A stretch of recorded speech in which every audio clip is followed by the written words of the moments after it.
Purpose Highway is a space for discussions that drive connections toward people's highest purpose to build a better self and a better world.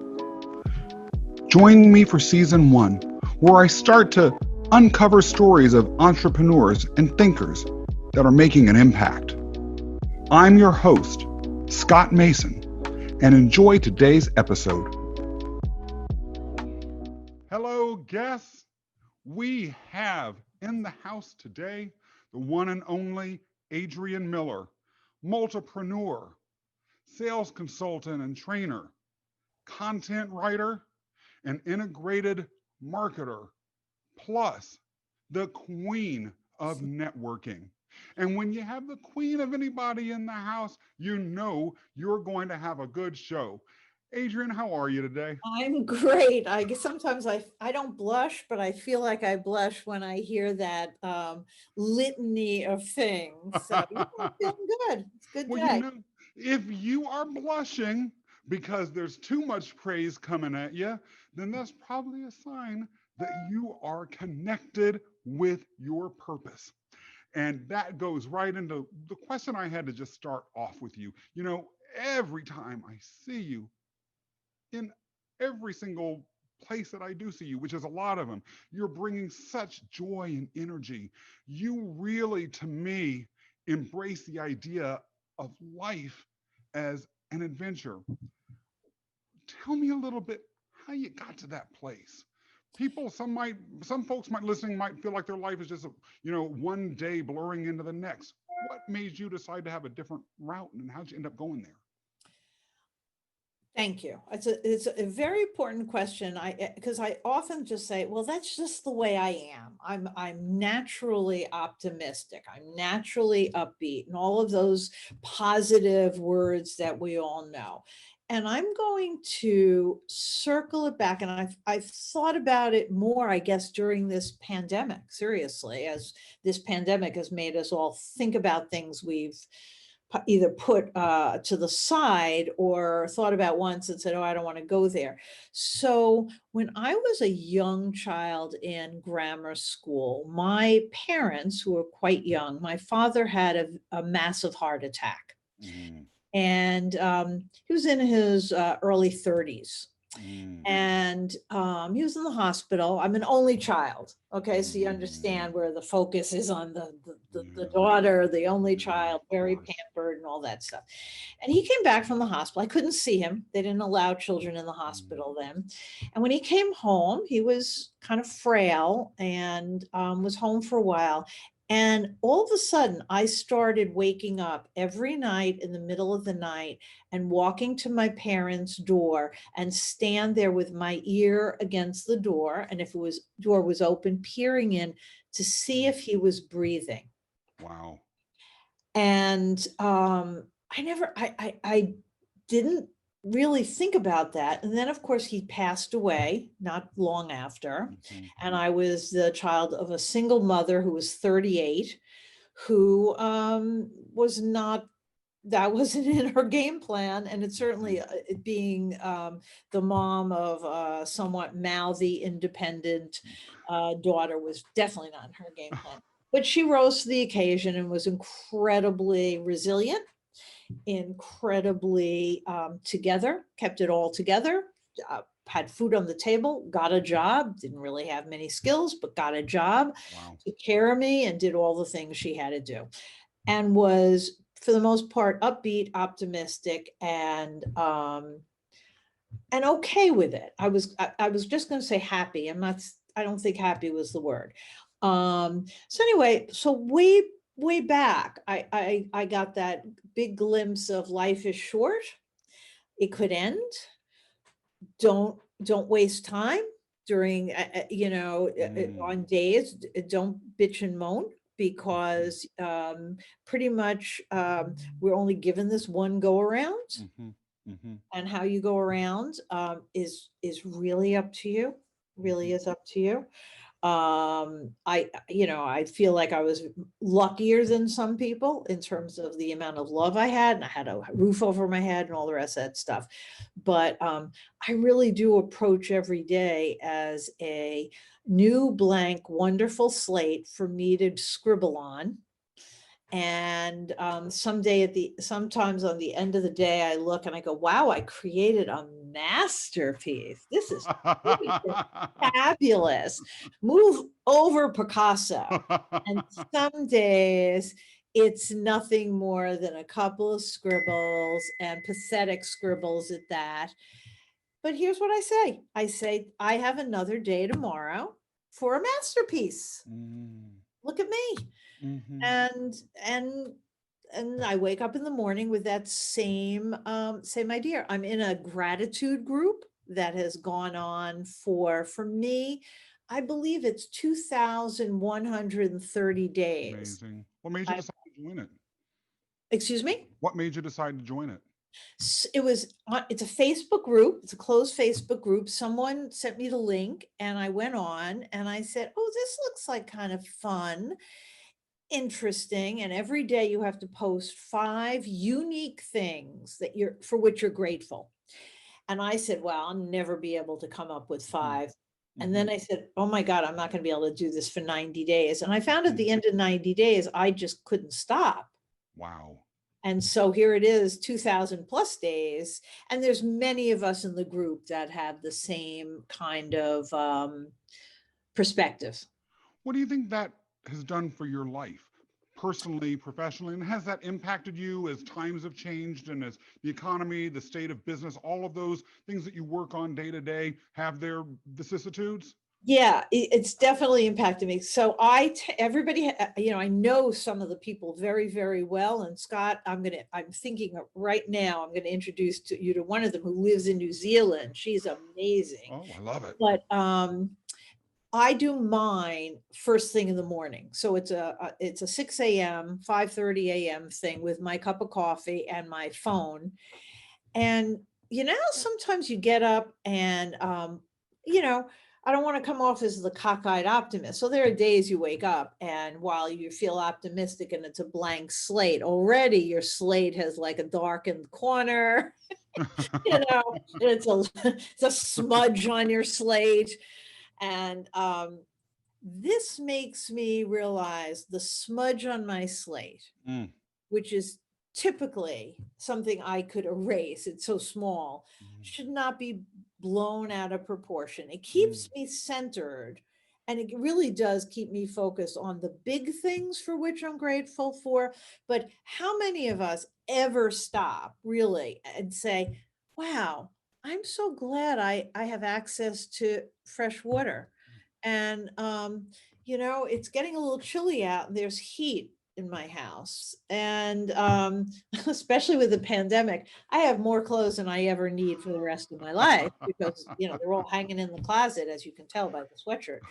Um, Which looks cute so, on you, by the way. so it's like it just makes you focus, and I mentally say to myself, get a grip. Mhm, People who are close to me are happy for this too, because when I'm getting a grip, um, my family, if I don't have a grip, are the first people mm, who are brought into that, you know, dark place with me. right. So it keeps the dark places away. During COVID has been really helpful Yeah, yeah. because once again, I feel like I am in a very lucky position where I live and the safety I have around me. And but I had to keep remembering that when we kept hearing about all our safety nets pulled away and all the things Yeah, we enjoy doing thrown out the window with no security about or assuredness of when it will go quote back to normal. yeah, yeah, So yeah. By the way, before I forget, one of the things that you said a minute ago actually goes as to one of the core tenets of being Adrian Miller that I have observed. As you were chatting, you said, "Oh, and by the way, that reminds me, I have an intro for you." And, one of the things, again, that I love about you is your sense of life as an adventure. And you just take that adventure, and I've observed that you just sort of go with it wherever it is and somehow manage to make it exciting and fun. And one of the ways that you have personally taught me to do that is by being aggressive about introducing people to each other. And, there have been introductions that you've made to me that have been people that appear to be random. And yet, I've loved these people that you have introduced me to. I love it. And so, talk to me. And they have led me, by the way, down the rabbit hole of some amazing interpersonal adventures. Talk to me a little bit about how you got into the space where that's something that you do regularly, and explain to some of us who might want to maybe be better at this. What's your mindset around introducing people? Why are you so into that? So that probably, if anybody believes in there was a, I've come back. There was somebody who was a Jewish matchmaker who obviously I've returned, and I embody that person. It has to be. So I don't know. I'm a social person, okay, by nature, and I like people. And if I like you and I like you, why don't two people I like, why don't I put them together? I make the like even bigger.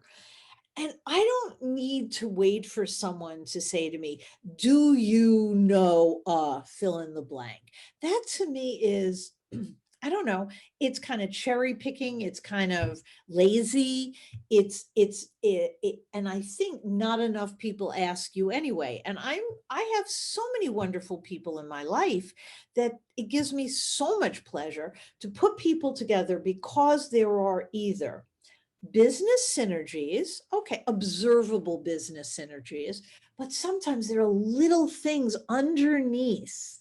Underneath, it could be the philosophy of how they do business. It could be a very small subset of a market that I see them being able to bond on.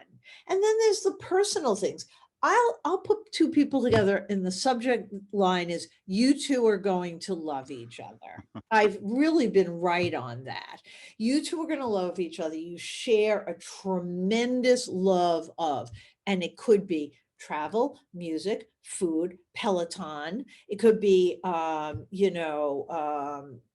certain author, a business philosophy, whatever it may be. But you both really embrace it and you both are enthusiastic about it, you should know each other and you don't. And so I'm happy to put you together. So that naturally led me to starting the networking community because I do it anyway. And I was involved in so many of these business networking things that I found I'm a nitpicker, I guess. I found a little bit wrong with this one, a little bit wrong with that one. And I said, wouldn't it be cool if I could put something together that didn't have these little bit wrong things? Mhm. And maybe I'll have some other little bit wrong, but I won't have those. Right, right, So right. here I Yeah. am. And I have met so many amazing people through that networking community of which I am a member, that you're doing obviously a lot right. And the fact is that networking community, that little networking community has hundreds of members. So hundreds of people apparently find it quite gratifying and they renew over and over again.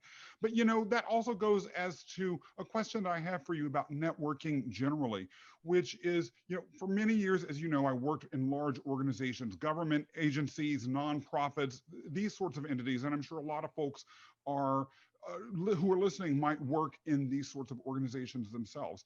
If I am just some random person working as a clerk somewhere, let's say with the city's parking violations bureau, or I am, an office worker doing spreadsheets all day for American Express, what does all of this mean to me? Why should I get to know anyone? Why should I be networking? Should I even be networking at all? And why does this, how do I know that if I am going to introduce to random people that they won't think worse of me? Like, how do I know that they won't judge me? I'm afraid to do that. What would you say to folks who might be thinking those things? Oh, it's a heavily loaded question, lots of parts. We'll start with how do I know they won't think less of me? Um, I want to be seen as a very positive force, and have all sorts of good adjectives surrounding my name too. But if I do something in good faith and selflessly, and it doesn't work out exactly the way those two people want it, because possibly they had other ideas that I wasn't even aware of, I'm never going to beat myself up about that. I'm just not. I'm just not. I don't think it's necessary. Um, we introduce two people because we have some mental picture of how they can take it on the road to a better relationship. That's not your job to do that. It's their job to do that. I think people should be networking no matter what job they have, no matter what type of business they have. Lots of reasons why. One, you just never know when you're not going to have that one, do you? Right? Two, Yeah. you just never know when a friend isn't going to have theirs, a significant other, a family member, whatever. The more people are our common denominator. We're people. We're inhabiting the earth. This is a community. When I built Adrian's network, and I try to use the word community a lot, I see us as a community. We need our people. Some people need it more than others, but I believe we all need our people. And in this point in time, where we have such a complicated world that we're living in, and we have such fear and stress, valid fear and stress, we need each other to bolster each other up, because some of us are very resilient. I'm a really resilient person. I really am. But some people are not, and that doesn't make them any less. It's just a quality that I have and they don't have, and they have other qualities that I don't have. So it's the big mix of us all in that big soup that makes that soup wonderful. Well, it's interesting that you talk about resilience in this context. It's funny because when coronavirus first happened, when the lockdowns were just beginning, a part of me, being absolutely honest, was like, okay, that's cool. I am custom made for apocalyptic scenarios. This is a sort of thing where my super soldier comes out and I'm ready to move forward. And I do think that that's a sort of resilience that, due to a variety of personal circumstances, I've developed and is a gift, particularly in very difficult times. But those folks that you talked about who might not be as resilient, who might feel a little bit fragile inside, some of that fragility may also impact how and if they or feel like they're able to be a networker, right? They may be sitting at home right now, having been isolated for 6, 7 months, or only in touch with their very close friends, and they're all getting kind of tired of each other because they've only got each other, right? Like if I am some person who just doesn't know how to network, what do I do if I want to network? And how do I even approach walking into a room with all these people with business cards and who are, chatting about things I don't understand? If I get an intro from Scott Mason or from Adrian or from someone else who might be watching this podcast and be inspired to start doing intros in their network, what do I say when that intro email comes? I don't even know how to begin a conversation. What do you do to make that intro or to make that networking adventure the ramp up to a potentially exciting adventure in your life? So it's funny, I smiled when you fell back into the old way where we'd walk into a room. And should that ever be, but it's also true a little bit on Zooms, although Zooms are different because as a moderator, you can mute people when they go in, all sorts of different things. My strong tip for people who are not natural networkers, for people who feel intimidated, who, oh my God, what do I say? So when we get back to normal and you're invited to a networking event at 6 p.m. or at 12 noon, whatever time it is, it does not matter. Be there early. Be there early, because when you're there early, everyone walks over to you. When you walk into a room that has all these people in little clusters and talking to each other, everyone looks like they're everybody's best friend. Yeah, totally. You are totally intimidated. And I'm an outgoing person and I'm a little intimidated. I don't want to walk over to Scott and this person. I don't know if they're having a business talk. I don't know what's going on. So be there early and you will find the first 5 people walk in and you're your own cluster and it's awesome. Don't know what to say? Good. Don't say anything because you should be asking. So what brings you to this event? Do you know the speaker? I've never been on this kind of Zoom before. Have you done these kinds of Zooms before? Ask questions. You'll get the other person talking. You will find out things and it will automatically flow from there. What brought you here? Have you been here before? Do you know people in this group? Any of those questions is wonderful, and if it's not a business meeting, what brought you here? If you're at a book club, if you went to a wine tasting, I'd probably say, hey, I like to drink wine. I don't know very much about it. So, do you guys think I'm in the right place? And they'll tell you that. They absolutely will tell you that. Now you've started the conversation. One of the things that I found being part of your networking community is that when I was going through a major transition in my life, the people in that community were those that helped me identify and begin to find a place and a direction for where I could go next. And the amazing thing is, as you know, I'm really into talking about creating spaces for people to find their purpose. And some of the people in the networking community that you had created, that I had spent years developing relationships with, were the ones that literally rolled out the carpet that I began to walk on that took me unexpectedly down that road. I'd love to know any sort of magical networking stories that you have, just to give people some inkling of the possibilities. Okay, so a couple of things, but I want to move from hold that. I want to move. I just thought about something while you were talking about helping you find your way. So beside the networking world, I'm also, for a longer period of time, have been a sales trainer and consultant. Many, many, many, many years ago, I was doing training in Vermont at an organization. I was there for a 3-day training, about 20 people. Day 2, in the middle of the training, a guy in my training class, this is a trainer nightmare, listen to this, stood up and said, I don't want any more of this, and walked out. Wow.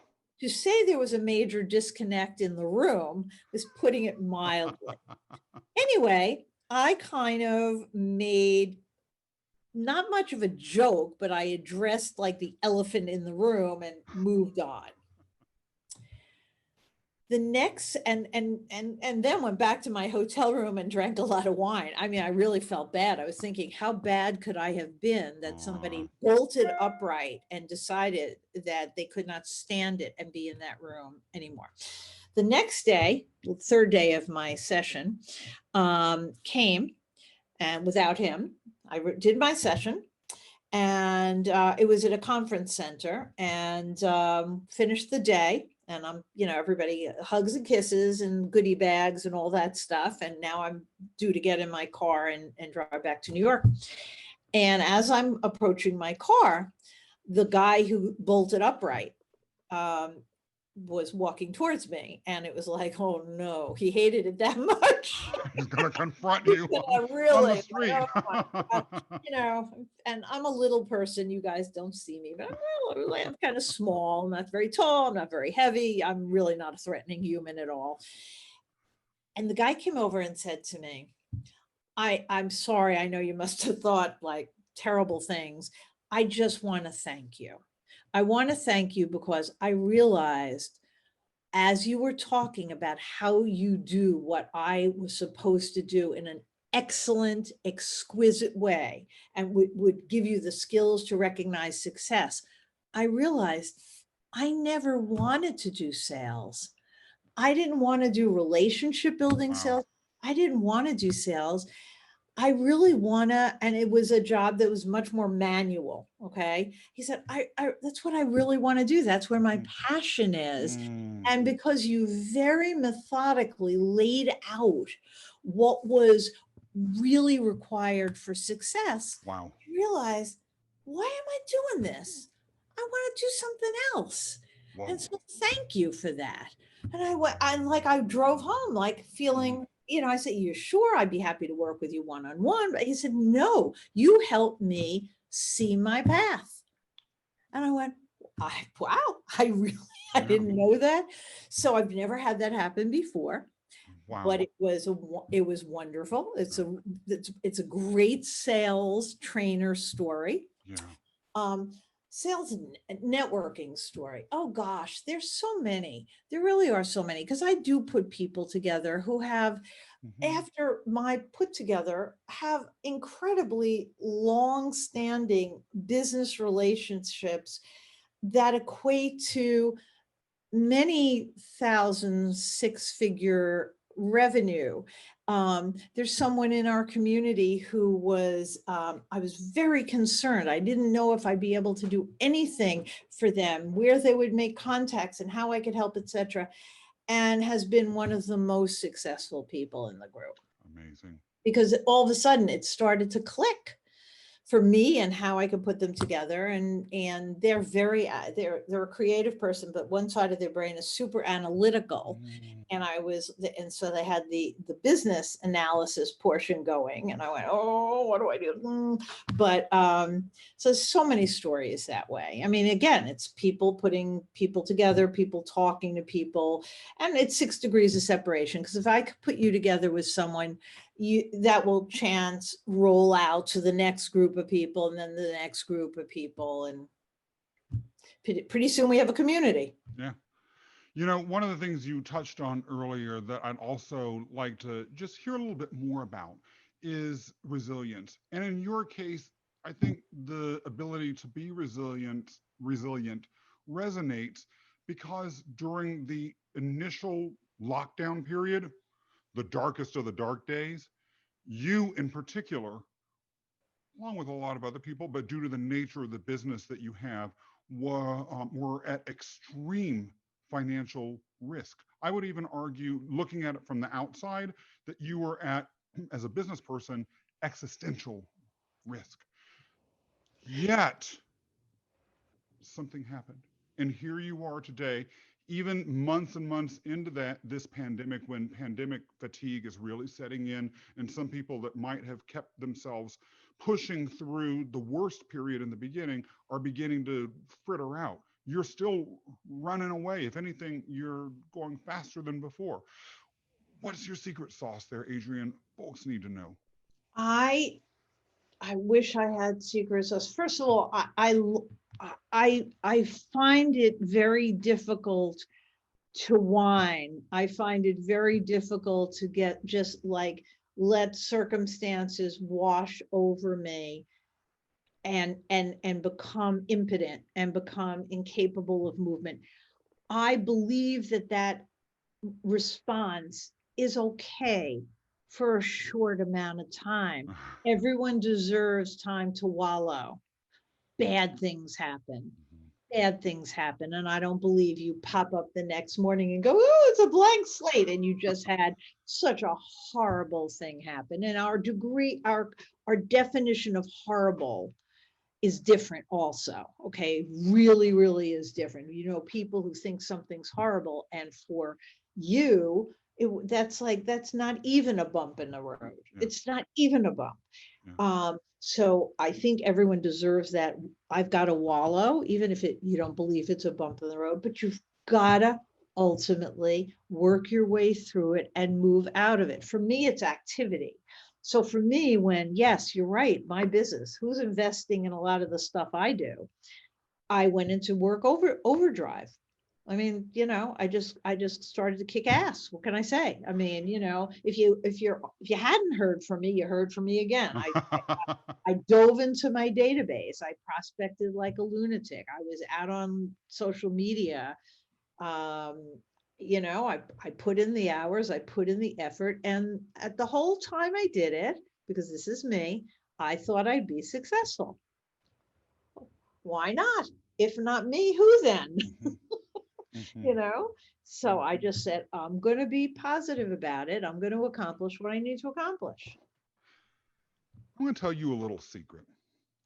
I don't just go to the networking meetings that you host or hang out at your networking socials because I'm meeting people and because of connections. That's part of it, but it's not the only reason. Part of it is because I know I'm going to have a doggone good time because you make me laugh. And I really believe, right, throughout everything that can happen in our lives, no matter what sort of struggles we have, even when we're, even, yes, we do need our moments to wallow, but after that's over, right, bringing that sense of humor into the room is invaluable. Please don't tell me you were a boring, dreary little girl who suddenly popped out of your shell Yeah. one day and were cracking jokes at networking meetings. Something had to have led to the evolution of the humor and that sense of fun that you're bringing into this community all the time. And talk to me a little bit about your thoughts about that. No, I was not a dull little girl. You paint such a dour picture. A dull little girl with bows in her hair. No, I was not a Wearing dull. sackcloth every day. Yes, I was not a dull little girl. I was, my parents were high energy. I was an only child, and in terms of, I wasn't spoiled, so had an expectation that I didn't have to work for anything. I just lay back and get stuff. But I got a lot of attention, and I got, the worst thing to do to a small child, man, the worst thing to do to anyone is make them feel stupid, or make them feel like Mhm. they thought they said something funny and then scowl or something like that.